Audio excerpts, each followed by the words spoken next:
Hello all, welcome back to traditional అత్త కోడలు channel. ఈరోజు మన రెసిపీ వచ్చేసి చేపల పులుసు. మేమైతే ఈరోజు చిన్న చేపలతో పులుసు చేసాము.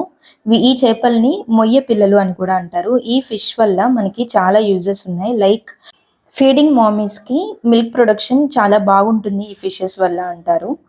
సో ఇప్పుడైతే మనము ఈ ఫిష్ రెసిపీ ఎలా చేసేసుకోవాలో చూసేద్దాం. మీకు చూపిస్తున్నది 1 kg ఫిషెస్.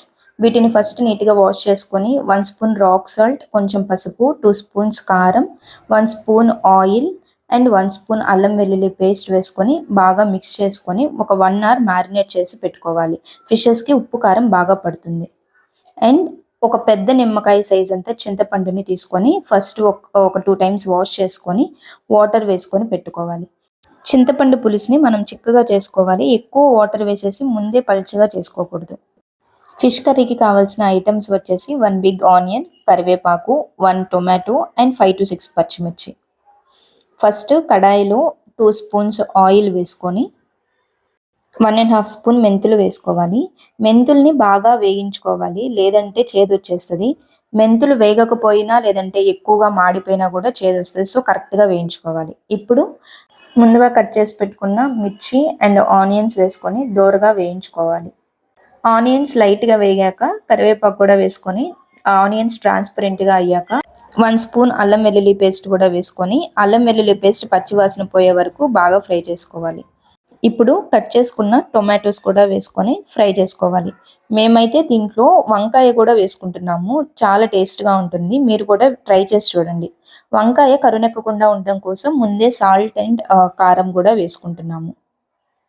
ఇప్పుడు కట్ చేసి పెట్టుకున్న వంకాయని కూడా వేసుకొని ఈ మిశ్రమంలో బాగా మిక్స్ చేసుకోవాలి. ఇప్పుడు ఇదంతా కూడా కంప్లీట్గా బాగా మగ్గాలి. ఒక 5 minutes లిడ్ క్లోజ్ చేసేసి మగ్గనిద్దాం. అండ్ చింతపండు పులుసు చేశారు కదా, ఇంత చిక్కగా పెట్టుకోవాలి. టొమాటోస్, ఆనియన్స్, వంకాయలు మగ్గిపోయిన తర్వాత మనం తీసి పెట్టుకున్న చింతపండు పులుసు కూడా దీంట్లో వేసేసుకోవాలి.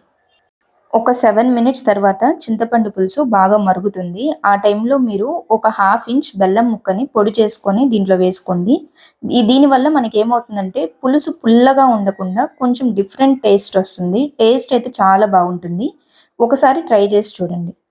ఇప్పుడు పులుసు బాగా మరిగాక మనం మ్యారినేట్ చేసి పెట్టుకున్న చేపలు కూడా దీంట్లో వేసేసుకోవాలి. ఒక్కసారి ఫిషెస్ని చింతపండు పులుసులో వేసేసాక మనం ఇంకా గరిట పెట్టి తిప్పకూడదు. అలా తిప్పామంటే ఫిషెస్ అనేవి విరిగిపోతాయి. అందుకే ఈ వీడియోలో చూపిస్తున్న విధంగా ఇలా మాత్రమే తిప్పుకోవాలి ఫిషెస్ని. ఒకసారి టేస్ట్ చూసుకొని సాల్ట్ సరిపోకపోతే సాల్ట్ కూడా వేసుకోండి. మేమైతే ఈ పులుసు ఈ స్టేజ్లో ఉన్నప్పుడు ఒక బిగ్ ఆనియన్ని 4 పీసెస్గా కట్ చేసుకొని వేసుకుంటాము. ఎందుకంటే పులుసు తినేటప్పుడు ఆనియన్ని నంచుకుంటే టేస్ట్ బాగుంటుంది. ఇప్పుడు 1/2 స్పూన్ మెంతి పొడి కూడా వేసుకోండి. మెంతి పొడి వేసుకోవడం వల్ల టేస్ట్ సూపర్గా ఉంటుంది. పులుసు అంతా మరిగిపోయాక మనం లాస్ట్లో వెన్నపూస లేదంటే నెయ్యి వేసుకుంటే అన్నంలో పులుసు కలుపుకునేటప్పుడు టేస్ట్ మాత్రం అదిరిపోతుంది. మీరు ఎప్పుడు ఇలా ట్రై చేయకపోతే ఒకసారి నెయ్యి వేసి ట్రై చేయండి, సూపర్ ఉంటుంది. ఇంకా ఫైనల్గా కొత్తిమీర వేసుకుని స్టవ్ ఆఫ్ చేసుకుంటే మన ఫిష్ పులుసు రెడీ అయిపోయినట్లు. మీరు కూడా సేమ్ ఇదే ప్రాసెస్లో ఒకసారి ఈ రెసిపీని ట్రై చేసి చూడండి. టేస్ట్ మాత్రం అదిరిపోతుంది. మన ఛానల్ని ఫస్ట్ టైం ఎవరైనా చూస్తున్నట్లయితే సబ్స్క్రైబ్ చేసేసుకోండి.